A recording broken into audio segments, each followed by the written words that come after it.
Today is Monday, October 2nd, week 4 NFL recap. This is the Monday Morning Post. I am the host, Ryan Sampson, the producer of the show. I am joined by Frankie Vittorini from U Stadium. Frankie, how you doing, man? My man, Ryan, everything's good, man. We had a long little night last night with Sunday Night Football. We'll get into that a little later, but yeah, everything's good. Everything's good. Had a decent night of sleep, so feeling all right. Yeah, it was a little tough for me to get some sleep after that ending last night. Obviously, in the Jets game, like you said, we'll get into it later, but I do want to talk about some of these games, week 4, some good ones here. Let's start off with the Bills-Dolphins, sticking the AFC East. The Bills absolutely dominate the Miami Dolphins in a 48-20 victory. So, Frankie, when you're looking at this, the Dolphins came off a 70-20 blowout, one of the biggest offensive performances I think I've ever seen in my lifetime last week against the Broncos. However, they go into Buffalo, and a game that a lot of people thought, you know what, the Dolphins can make a statement. They look like the better team than the Bills. The Bills just dismantled them. They looked the better team from start to finish. So I know how I feel about it, but I want to ask you, when you're looking at this game now and the results, are you more impressed, or should I say, is this more about the Bills just being that much better than the Dolphins and the Dolphins coming down a peg, or was this just, one of those games where the Dolphins had a letdown after a big week last week? Yeah, man, I think that the Dolphins are not at the level yet as to, the Buffalo Bills. I just think the Bills, if you look at them, they've been in and out every year, one of the top teams in the AFC. And I think after the Jets game, we looked at the Bills and said, oh, maybe they're not as good as we thought they were. Maybe Josh Allen isn't the quarterback that some people think he is. But no, that's not true. I think the Bills are one of the best teams in football, maybe the best team in the AFC right now if we're looking at it. I mean, they scored after the Jet game 38 points, 37 points, 48 points. Their offense is clicking on all cylinders. They have found their running game with James Cook, and now they have Damian Harris this year that they brought in, and Latavius Murray looked pretty good too yesterday. I just think the Bills are the upper, tier of the teams in the NFL. They've been for the last 3 years, and just because the Jets match up well with them and they lost that game doesn't mean that. And that was obviously, nationally televised game Monday Night Football. That doesn't mean that the Bills aren't one of the top teams in football. And we saw what they did yesterday. Their defense is stout. They are a bend but don't break kind of defense. They now, with Greg Rousseau and some of the guys up front, they're able to really put pressure on the quarterback. Yep. And Buffalo's just one of the best teams in football. And I think Miami's not yet there.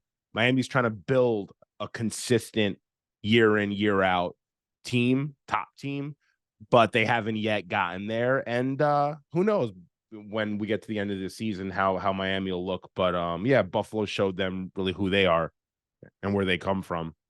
Yeah, and it's a pivotal AFC East game, obviously, when you're talking about who's going to win this division. This puts the Bills, obviously, a step in the right direction.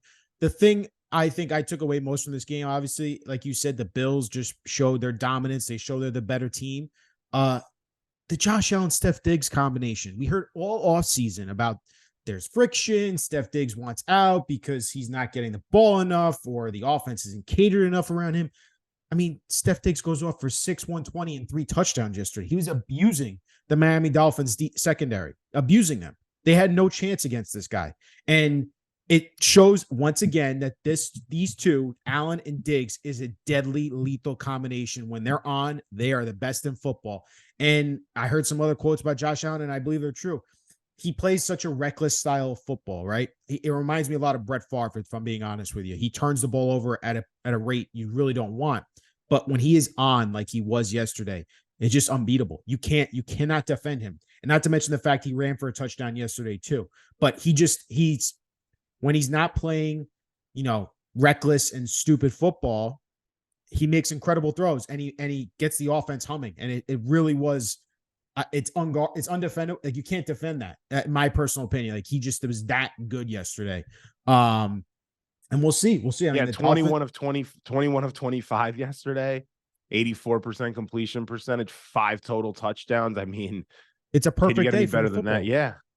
I mean, the Dolphins, obviously, like, they're going to have to obviously pick themselves up, try to see where they can make some corrections and what they can do better. Next up, they're playing the Giants. So we'll see how that goes. The Giants play Monday night tonight, obviously, but that could be a nice bounce back win opportunity for them. But That'll be interesting next week too. it will be interesting next Yeah. week.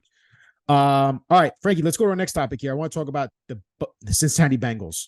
They dropped to 1-3 after a 27-3 loss to the Tennessee Titans in the Tennessee. Joe Burrow and this offense did not look good again. They could not get anything going through the air against the Tennessee secondary that really has been suspect and has given up a lot of yards and a lot of points. The Bengals were it felt like Joe Burrow was just standing there in the pocket like a statue, and he just wasn't having anything. There was nothing open for him. There was nothing for him to hit. He was not getting any big plays. This Bengals offense has been predicated on Burrow being able to absolutely slice and dice you from the quarterback position. Jamar Chase, not a great day, obviously. Jamar had some interesting quotes post-game saying, "I'm always effing open." So that's interesting. How concerned are we about the Cincinnati Bengals with a 1-3 start now? Man, I thought this could have happened considering Burrow's injury in the preseason, but I didn't expect it to happen. I thought there was a possibility they'd come out flat, but to look at them this flat, to look at them not able to move the ball effectively on offense at all, they're not able to run the ball, they're not able to get big plays in the air. Burrow looks like a shell of himself. Are they still in that Super Bowl hangover stage from a few years ago? Are they still thinking about that L and it's affecting them, a la what we saw with the Atlanta Falcons from years back when they had Matt Ryan and Julio and those guys? I feel like Cincinnati's going a little bit through that. They were at the top and then they got hit a little bit, got knocked out, if you want to say that, or punch drunk. And where are they now?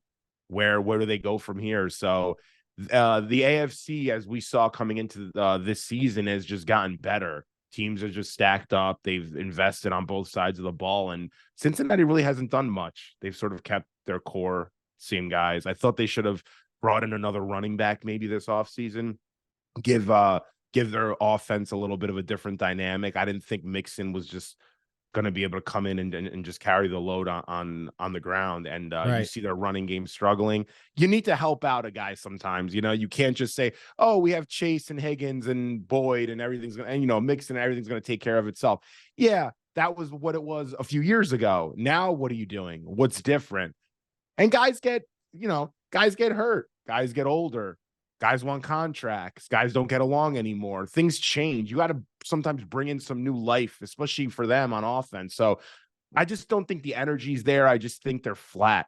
And we're seeing it. I didn't expect it to happen, but I mean, it was definitely possible looking at the way they even played in the preseason, some of the, murmurs with the Higgins contract and some stuff Chase was saying. I'm like, this team might come out and just not be who we thought they were this year. And, well, what's interesting about me with the Bengals is that I guess the question I would ask is this more about Joe Burrow's Achilles, not Achilles, but I should say his calf injury that he's dealing with? Is that leading to this offense really not getting off the ground and putting up points? Or is this more about, like you said, the supporting cast around him? Maybe T. Higgins isn't as explosive of a playmaker as we thought. Obviously he's had his moments, but Jamar Chase obviously is going to get his, but that's the thing that this offense was always predicated on, is they can make those explosive plays. They can make those big downfield catches and burn you for a 60 or 70-yard touchdown. It just doesn't seem like that this offense has that type of playmaker on it right now. Definitely. Yeah. Chase is playing fine. I mean, if you look at him on from a next gen level, or you look at the all 22, Chase is getting separation. Burrow's not able to get him the ball.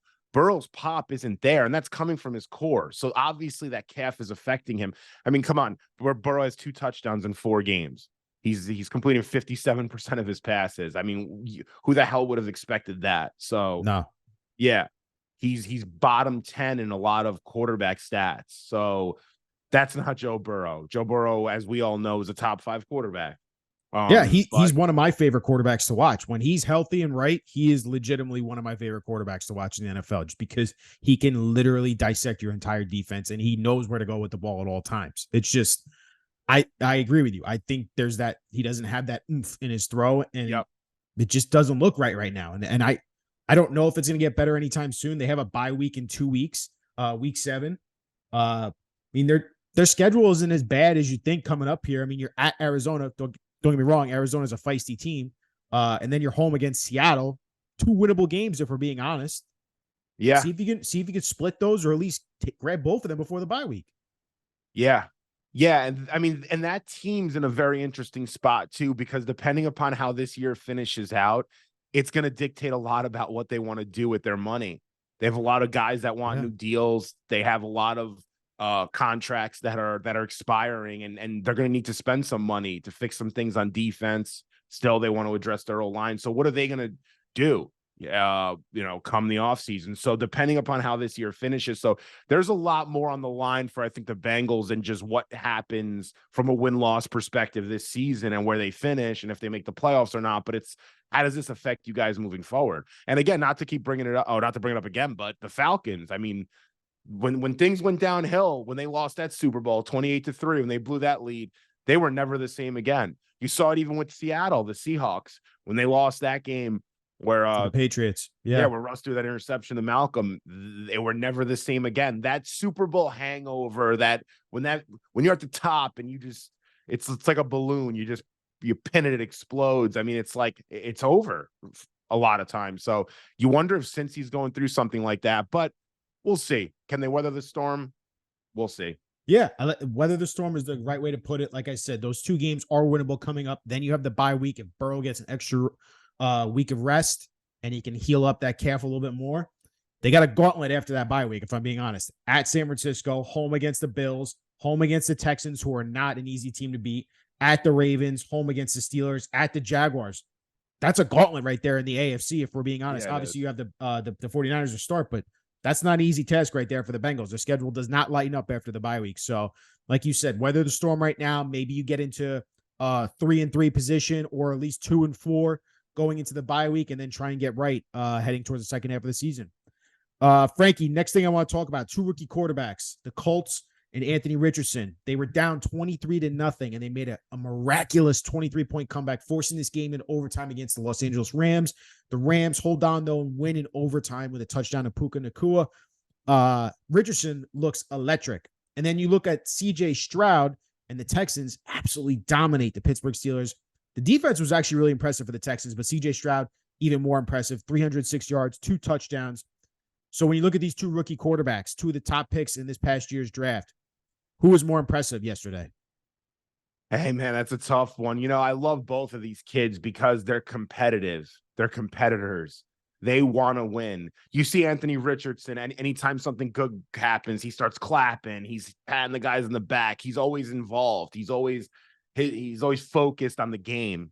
He's always wanting to make, winning plays. So I just love his thought about football. I love his mental. I think he's done a fantastic job preparing to become an NFL quarterback. I think there were a lot of murmurs when he came out about his completion percentage and some ways he would struggle. And is he really Cam Newton? Is he really that physical? Does he really have that enough football, Frankie? If you know what I mean, like he didn't have enough games played in college. Sorry to interrupt, but like you know what I mean? Yeah. Like that's kind of what I was feeling. Like there's just not enough film on this kid. Like how good can he be? And to your point, yeah, it's fun. Yeah, and then the foundation that he has being a competitor, that fixes everything. So I think when you lack in ways, like you lack in being able to complete short passes, and he does have deficiencies, Richardson, you can overcome that being competitive. Then you look at the other side, C.J. Stroud. I mean, he's got every physical attribute you'd want out of a quarterback. You look at him, he looks the part. He's lean, he's big, he's got the big arm. I mean, it's like, you're like, this kid can be really damn good. So I just look at these 2 guys and I'm like, they got it right. Both, Indy and Houston. And if I had to pick one or the other, if you're asking me who's more, I mean, I think CJ is just impressed the hell out of me. Yeah, I wouldn't blame records for a rookie's first 4 games, yards and whatnot. He's averaging over 300 yards a game already. Hasn't thrown an interception, 6 touchdowns. I mean, he's over 100 rating. He's got the most pass attempts in the NFL right now without an interception. I mean, he's doing right now currently. Second is Brock Purdy, and I forgot who the third is, but what he's doing right now is really damn impressive, especially with the Texans team that a lot of people were expecting not to be one of the best, not to be one of the worst in the NFL, I should say. What Stroud's doing is very impressive. But I just, with Richardson, he is, you hate making these comparisons, but he does look like Cam Newton. He's built like Cam Newton. He just looks bigger and faster and stronger than anyone else in the field. And it's exciting. Obviously, the first half, they couldn't get anything going, but then, hey, 23 points, kid, play free, let it go. And the connection he has with Michael Pittman is actually really impressive already. I think a lot of people were writing Michael Pittman off, including myself this offseason, especially when it came to fantasy. He looks great. He looks like maybe a number one wide receiver again with Richardson giving him the ball. They were making plays downfield, and then Richardson's such a threat with the ball in his hands, whether it be through the air or on the ground. It's a lot of fun to watch. I cannot wait to see how this kid continues to develop, stay healthy. That's the big thing. Obviously, we saw last week he was out with concussion. He just has to stay healthy, and he could be one of the best in the league, honestly.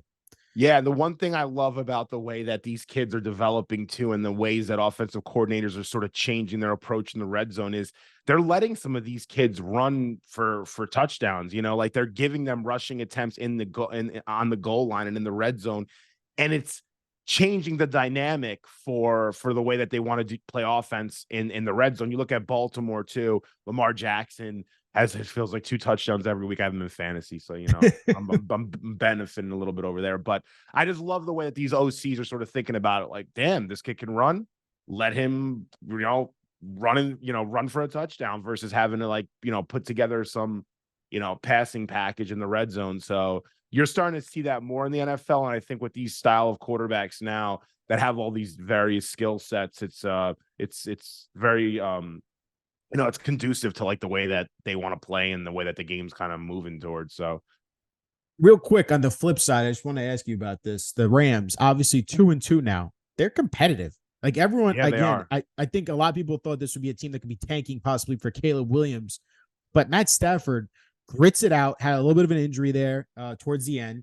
Puka Nacua, who came out of nowhere this year, is putting up offensive rookie numbers that no one's ever seen Cooper in the Cup's NFL. long lost cousin, I'm convinced.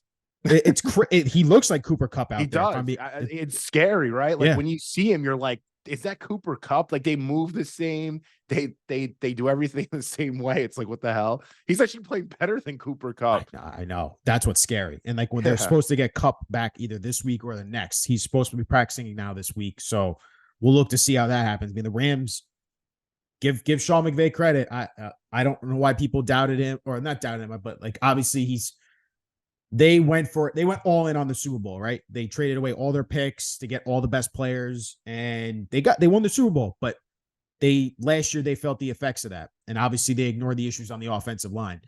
But give them credit. Kyron Williams, Puka Nacua, they're getting Cup back. Tyler Higbee got an extension. He's a nice tight end. They can put up some wins. I mean, it's not like I said, it's not a particularly strong NFC. They can make it competitive in there, and maybe they can sneak into a wild card if they continue to play well. Yeah, they're interesting, man. I just love Sean McVay. I just think that you can give him basically anyone, and obviously he'd always prefer a veteran quarterback. So if you just give him a veteran quarterback that understands the game like a Matt Stafford, you can give him weapons, average weapons, excuse me, and he'll turn them into elite weapons, or he'll turn them, the offense into an elite unit, and you're seeing that. So I just love Sean McVay. Every time you see him, you just feel like things are going to happen for your team, and you see that now. And yeah, it's a weak division, the West, and I'm curious to see how things play out. But yeah, they're a fun team, man.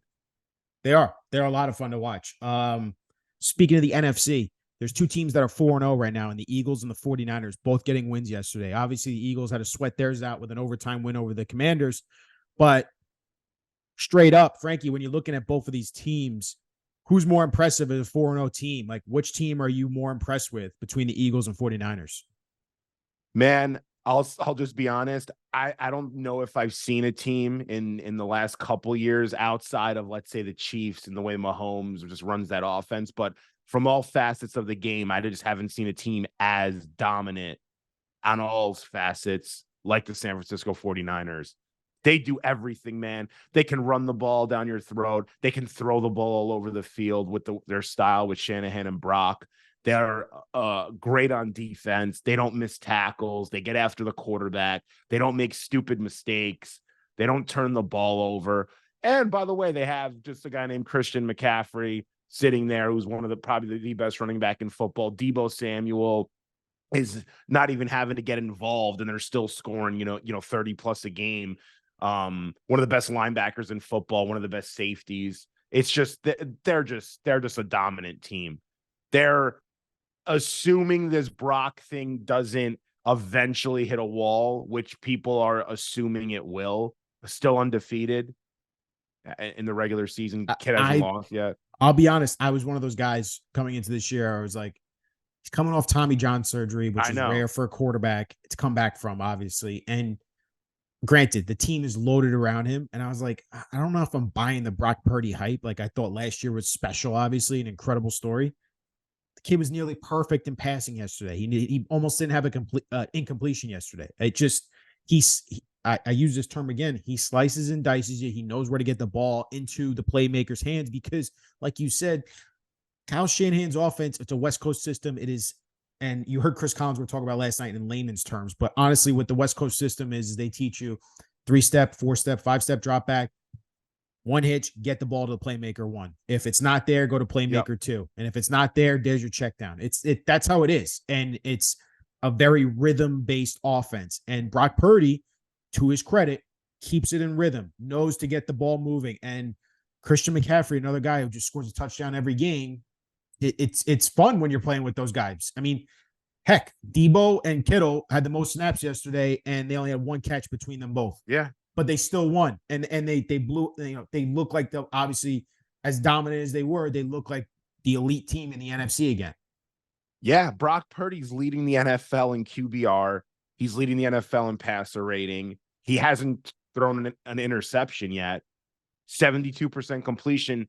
And I just think that when you look at the way that Kyle Shanahan wanted to run that system in San Francisco, he didn't need a hero at the quarterback position. Like you just said, Debo and Kittle have one touch between both of them yesterday, and they're still putting up 30 plus. So it's like, where does that go where, you're an offensive minded coach? You don't need an elite quarterback, or you don't even need like a great quarterback. You just need somebody that's going to be able to go through the reads, be a cerebral minded guy, and just get the ball out quick to the weapons and let them take care of it. And that's all and that's why they got rid of Trey Lance. They didn't need someone like that around. So there's no development needed right now for them. Just get the ball out, let these guys cook. I think it's to your point with Trey Lance, why it didn't work out is Trey, and you're seeing it with Zach Wilson because it's the same West Coast system. You got to play with the rhythm. You got to be able to just get the ball where it needs to go right away, because that's the way the offense is designed. Is we're going to get it to these guys' hands and let them go make plays. It's not so much free, like an Anthony Richardson. Don't go out there and just play backyard ball a little bit. Like you got to play within the system. Otherwise, that way the offense really doesn't work if you don't play within that system. And Purdy, to his credit, has done it stupendously. It's been incredible what he's been able to do. But I want to flip it to the Eagles. For me, I am impressed with them because, one, Jalen Hurts has not looked himself at all this year, if I'm being honest with you. He's made some plays, don't get me wrong, but this is not the same Jalen Hurts I saw last year, the MVP Jalen Hurts before he got that shoulder injury. He still is able to grind out victory just because of how good he is. And you saw, again, A.J. Brown yesterday put up incredible numbers, 9 catches, 175 yards, 2 touchdowns. He's still showing that he is truly an elite wide receiver, and Jalen Hurts knows to get him the ball when he needs to. The reason why I'm more impressed with the Eagles is because obviously they went to the Super Bowl last year, and you can question that. You talk about the Super Bowl hangover.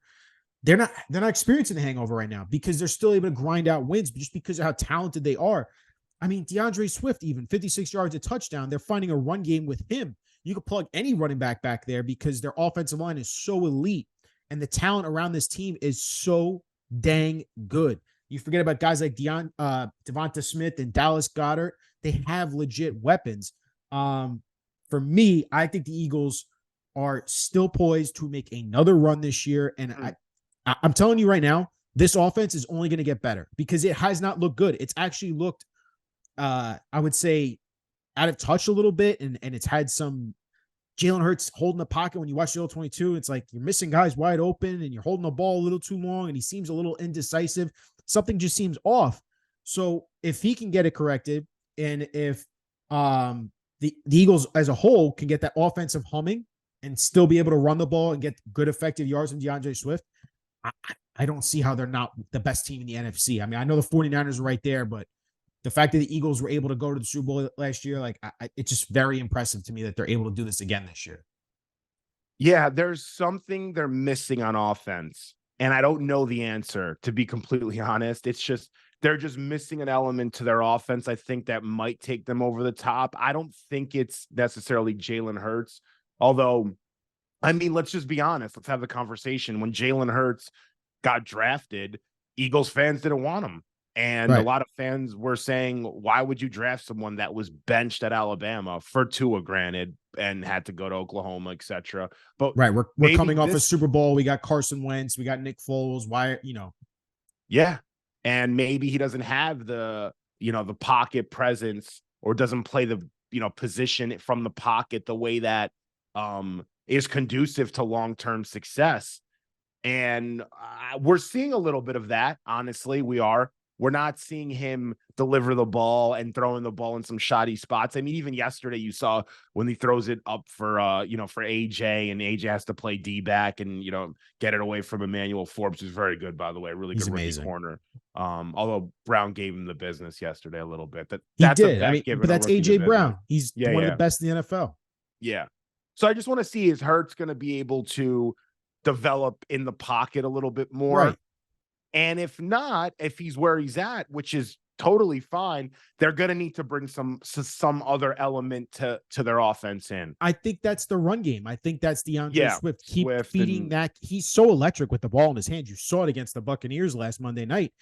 Get him the ball and he can make some plays. So I think that's what I'm trying to say. Like, this Eagles offense isn't even clicking yet. It feels like they still put up 30, 34, 35 points yesterday. And it's like, they can do better. They can perform better. They can get in a rhythm. They can start cranking out some points. So I think the Eagles are just touching the surface or scraping the surface of what they can actually become. And they're a powerhouse. They really are. As long as they stay healthy, they're a very talented team, and they can put up a lot of points on offense.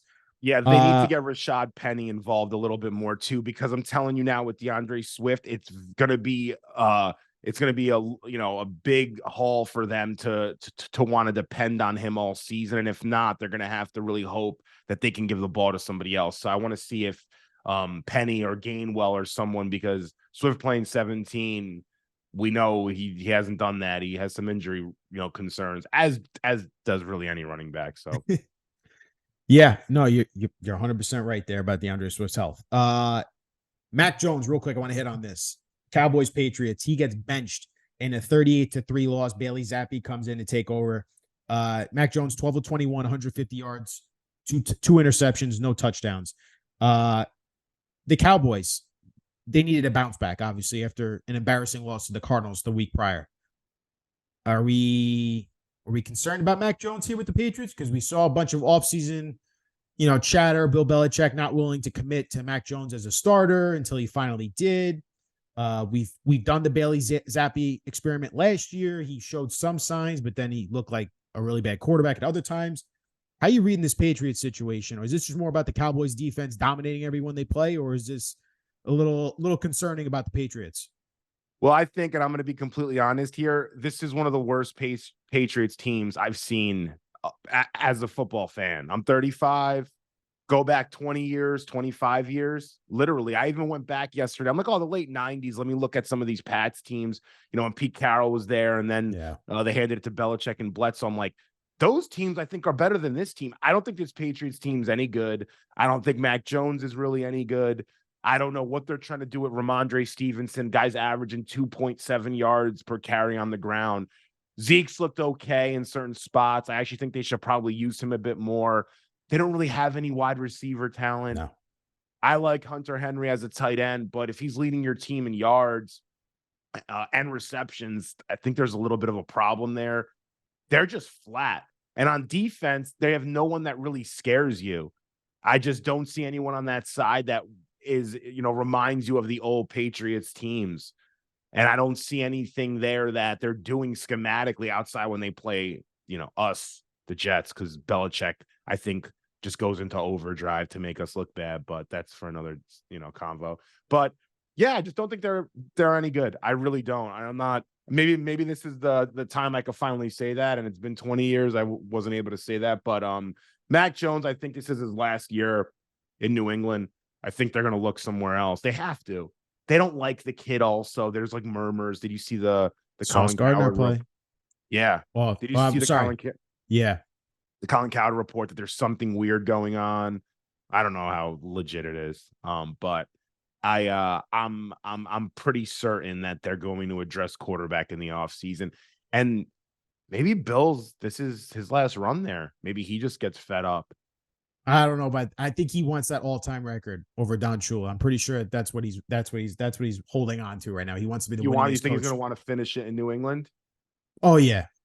Unless the Giants for some reason decide to fire Brian Daboll and hire him as head coach, which that will never happen. But they might, if they blow it up in New England. I mean, Robert Kraft may have a sit down with Bill and say, "Listen, we don't have anything here. Let's just call a spade a spade. We're in a division with two powerhouse-ish teams, or one powerhouse, the Bills, the Dolphins, and maybe the Jets if Rodgers. So it could be three. The AFC stacked. We have to deal with the New England Patriots and the Kansas City Chiefs. What are we going to do here? Let's blow it up. Let's do a big rebuild. Let's go to, let's make it a 5-year plan." And Bill's going to say, "All right, that's fine. I'm out of here." I could see that. Honestly, I could. Hot take. I could see it. Okay. I actually think it's going to happen. I do not see Bill coaching this Patriots team unless they do something drastic, like they trade for a disgruntled quarterback, or they like sign Kirk Cousins in the offseason, who's a free agent.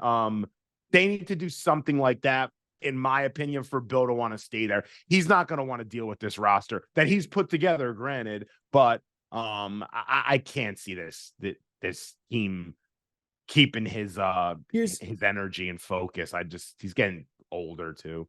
348. That's the number I want you to. 348's all wins all time. 347's held by Don Shula. That's including the playoffs. 347. He wants to get to 348. Belichick's at 330 right now. I think he's not getting that with this team, not even in 2 years. So he's gonna probably go somewhere else. Belichick just got his 300th career regular season win. Don Shula has 328 career regular season wins. I think Belichick wants that record no matter what. And to your point, if they do blow it up, I don't think he's leaving, because this is a very good quarterback draft. Again, at least that's what everyone's touting. Obviously, they're not going to get Caleb Williams because I don't think they're the worst team in the NFL. But if they get like a Drake May, who I actually think is pretty good, I could totally see them running it back with Drake May, and he just helps develop that kid, and then maybe hands it off to Bill O'Brien, who knows, or his son as the head coach. I don't see Belichick quitting or retiring anytime soon until he breaks that record from Don Shula. That's all he cares about, in my opinion, right now. I agree that he cares about that, but I think he can look at getting that record potentially somewhere else. I'm just telling you now, from my opinion. I don't know if I'm right or wrong here, but this Patriots roster, there is no chance in hell Bill looks at it and goes, "This is something I can work with." They have nothing there. I'm surprised. I mean, it's a shoddy draft year after year with them, though. Like, if we're being real, he's had multiple opportunities. He's done a below average job drafting year after year and no one calls him out. Years. Like, the media barely calls him out for it, if we're being real. Like, they barely call out the Patriots for how poor this roster has been built. And the money they spent, the money they've given out to Jonnu Smith, who's not even on the team anymore, they handed out money hand over fist. Matthew Judon was a great signing, but there was a lot of other questionable signings that just aren't working out for them. And the draft for them has not worked out well for them at all. Christian Gonzalez looks legit, but they're not the normal Patriots where they're able to find these gems later in the rounds and make them into really, really good football players. I agree with you. This roster is not great. I just don't see Bell going anywhere anytime soon. Next up for the Patriots, they get their home against the Saints, at the Raiders. Then they got the Bills and the Dolphins back to back. So I don't know. Mac Jones, like you said, might not make it the rest of the season. And I could honestly see them going for a new quarterback at the end of the year. Last thing, Frankie, let's talk about some Sunday night football. Taylor Swift was there. Oh my God. I most cringeworthy open to Sunday Night Football I've ever You seen know in my what? I'll life. say this. Taylor Swift has a cool personality. She's personable. She doesn't seem like she's like a bad person or like one of those typical celebrities that like, has their has like that pretentious Yeah. vibe. She seems cool. Like she's like laughing and joking and pointing at cameras. I don't know. So Despite NBC's best attempts to avoid the game, there was an actual football game played last night. Chiefs hold on, 23-20 victory over the Jets. Couple things here, Frankie, before I toss to you. Zach Wilson played his best game of his career by far. I think that was the most impressive thing to take away from me. I'll get more into it after I toss to you here. But yeah, what did you think about this game? 23-20, obviously. Rough call there at the end with the holding call against Sauce Gardner. Let's talk about it, man. What'd you see? Well, yeah. So with Zach specifically, for the first time, he literally took what the defense gave him, which I think is super important for his development. He did not try to overextend plays. He would go to his checkdowns early. He would look at his tight ends, and if they're open, he gets them the ball. He was not trying to overdo himself, which I think was important. He was playing like a Brock Purdy to an extent where he actually managed the football game yesterday very well. And when it came time for him to show you his arm, he had that deep ball to Lazard, although he should have threw that earlier. But he had that nice touchdown to Uzama. Zach played a great football game. He really did. And I loved his mental going into the game. You could see it in his eyes that he knew that everyone wanted him, or people, were preying on him to fail. And he was ready to sort of show the haters that he is capable and he can play quarterback at this level. So I think he needed that motivation. You could see that he played with it. When it came to the refs, listen, man, I don't know if these refs are actually in bed with Kansas City or Goodell wants the Chiefs to win. I'm sure he does. I think some of these refs are they get a little bit in over their head. They want the game to be about them, like they actually matter. They don't matter. They're like, we don't care about you, ref. We don't care about how on your shit you are with the game. There's certain calls that, yes, could be made, but sometimes they should not be made. The difference between could and should is completely different. So I just think these refs, some of them, they just overanalyze the game. They overlook at plays. And yes, could you have said that was technically a defensive hold? And by the way, they're looking at Sauce every play because they know, and we know, Sauce loves to use his hands. He's very handsy as a corner. Yeah, a little bit it was, but let the play go. The way Valdez-Scantling, no one's talking about this, ran that route was garbage. He's running a route trying to get out. He's like becoming skinny into the corner. What's the corner like? Not supposed to touch him, and like it's just crazy. So Sauce does what football players do. It's a physical game. Tried to get a little physical, and the ref then throws the flag almost 4 seconds later. So he didn't throw it right away after the interception. Another Michael Carter interception. Wiped away because of a horrible penalty. Yeah, literally. Maybe 2 of the most important ones too. Yep. Like interceptions that we've needed, Patriots, and then last night. So I don't know, man. It's just it was rough last night. I was ticked off. And we know Salah was, because he wanted a freaking. I've never seen him so emotional post game. Never. I thought he was going to go after the ref. I'm like, is this guy going to like swing at a ref or something? like a la like Euro soccer style. But yeah, I was shocked, man, that these refs just, I don't know, even the holding call they didn't call on Jermaine Johnson. Like, yep. What are you looking at, man? This guy's in the pocket for that long. Granted, they were holding up for the most part. Yeah, Jermaine was getting held. If you listen, as a lineman, you hold in the pads as an offensive lineman, you're allowed to. Once you like grab cloth, Ryan, you can't, that's not allowed. Like, you can't just grab cloth like that and this guy's just holding up. It's like, I don't know, man. It was infuriating to watch that. But the things that I took away, obviously, Zach, 28 of 39, 245 yards, 2 touchdowns. QB, he had a rating of 105.2. He outplayed Patrick Mahomes, which is incredible to say in today's day and age. I don't think anyone would have believed you if I told you at the beginning of the week Zach Wilson was going to outplay Patrick Mahomes, because Mahomes threw 3 interceptions, because that last one should have counted. And the Jets defense, that was the other thing I took away. Yes, they got gashed through the run. They have to fix that, in my opinion. But they were able to get pressure on Mahomes and force him into really bad throws. They shut Travis Kelce down for all intents and purposes, their biggest weapon. And they put themselves in a position to win that game. The other thing, though, is that while everyone's going to focus on that, the BS holding call on Sauce Gardner, which was not a holding, in that position, you cannot make that call after he's already made the interception. I'm sorry, you cannot throw that flag 4 seconds after he'd already intercepted the ball. It's a terrible call. It's a brutal call. Should have been made. But the thing that other people need to focus on, Jets fans need to focus on when it comes to this Jets team, there was missed opportunities. Tyler Conklin dropped an interception, touchdown that Zach Wilson threw to him in the end zone. That was a big miss. Zach's fumble. Those are 2 big things that they had plays left on the field that they could have had. Obviously, Zach beat himself up at the end of the game saying, I cost us the game. Finally taking accountability, something we didn't see last year from Zach, which I appreciate. Missed the field goal too. Yep, exactly. Missed the field goal. And by the way, that was the right call. I don't care what anyone says.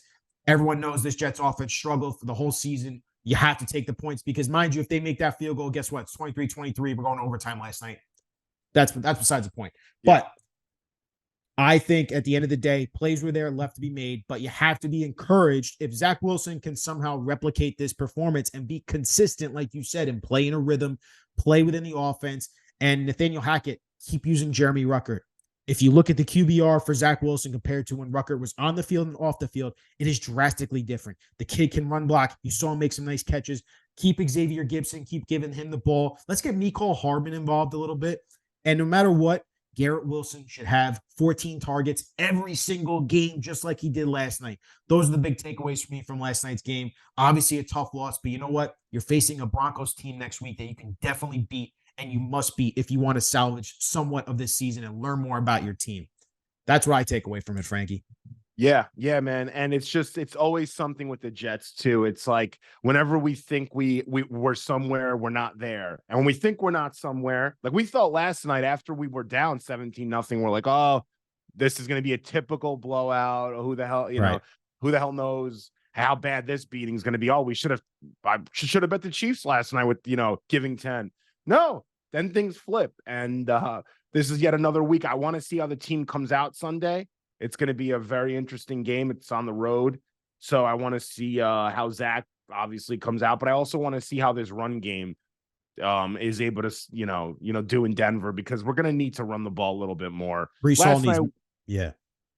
Last night we had 16 carries only. Granted, we had 108 yards, which is good, 6.8 a carry, but I want to see Dalvin Cook, man, just get going a little bit, man. Really? I want to try to get him going. Listen, when you have a quarterback like Zach Wilson, right, who's been struggling, a running back can be their best friend also, a backup running back, a third down back. You saw Michael Carter's drop last night, by the way, right? The guy wants the ball. That's one of the plays that no one's really talking about. That was deflating as hell when he dropped 100%. That. And that was a bad moment in the game. And I'm like, oh man, like those are winning plays that if you don't make. Those are the plays you have to make if you want to beat the Kansas City Chiefs. And if you want to win football games, you can't leave those plays out there. I disagree on the Dalvin Cook take a little bit. I mean, Breece Hall had 6 carries last night. The dude is electric with the ball in his hands. Get him the ball. He should be carrying now 15 times a game, in my opinion. The thing is, I don't want to give him those carries because I don't want him to get hurt again. I'm going to be completely honest as a fan. Like, he's coming off a knee injury, a bad one. His recovery went really well. He got back pretty early for the most part. I don't want to use him up too much. So I'd rather, honestly, granted, it's not the same production, but I just want Dalvin to get moving a little bit. I'm not saying he's going to be like your featured back. Obviously not Breece's, but he's got to get going. Like, he's got to figure out how to move in this offense. Like, he hasn't done literally anything. By the way, he's coming off a Pro Bowl year last year, Dalvin Cook, and he's not old. He's 28 years old, so it's not like he's older in running back terms, but We need some value from the guy. He hasn't done anything. I don't think he's good. I can be honest with you. Like I think he's regressed. You Like think if I'm being you real, think he's done? I think he's Hit the done. hill, I'm watching the over film. the hill. He's running into tackles. He's missing holes, and the difference is clear cut. In my personal opinion, Breece Hall. It's week 5. He's recovered. Get him the ball. The dude is unreal when you give him the ball. And honestly, I'd healthy scratch Dalvin Cook. Every time he touches the ball, the offense stalls. The ball doesn't move when the ball gets in his hands. And the offense stalls out every time he touches the ball. It's actually a negative play. You look at the numbers, 5 for 16 yards, 3.2 yards a carry. And then you look at Breece Hall, 6 for 56, 9.3 yards a carry. There's a huge difference there. And even Michael Carter, 1 carry for 9 yards yesterday. If you get a guy that you drafted in Izzy Abanikanda, actually get him on the active roster, I guarantee you get more explosive plays with Abanikanda than you would with Dalvin Cook, just because it's a more explosive younger player, which is exactly what we talked about.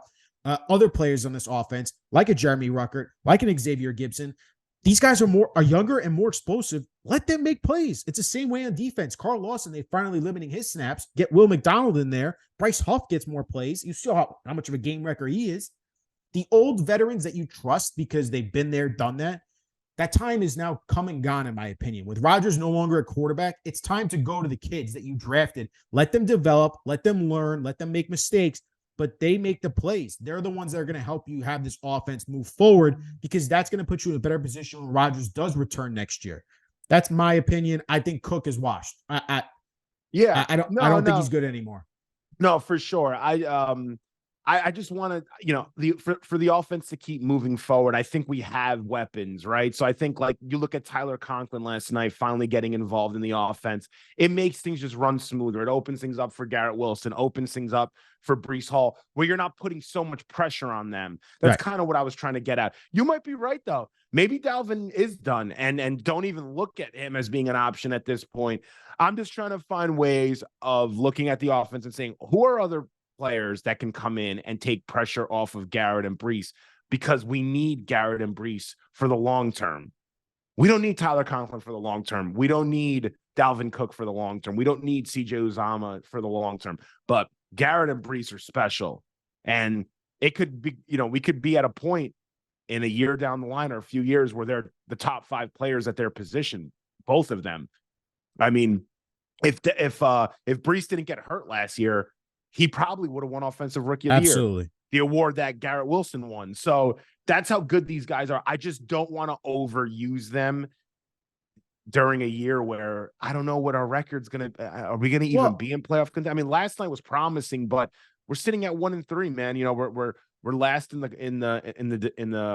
division. I mean, yeah. It's like, here's my one counter to that, and this is the last thing I'll say on this. I think you have to play these young guys, just because what do you have to lose? If you're Robert Saleh and Joe Douglas, these are the guys you drafted. These are the guys you want to build around, and use them. Use them to build up your team and show that you have real potential here, and bring other players in the offseason to build around Rodgers, because next year is going to be all or nothing. Everyone knows that. The Jets are going to be all or nothing in for next year.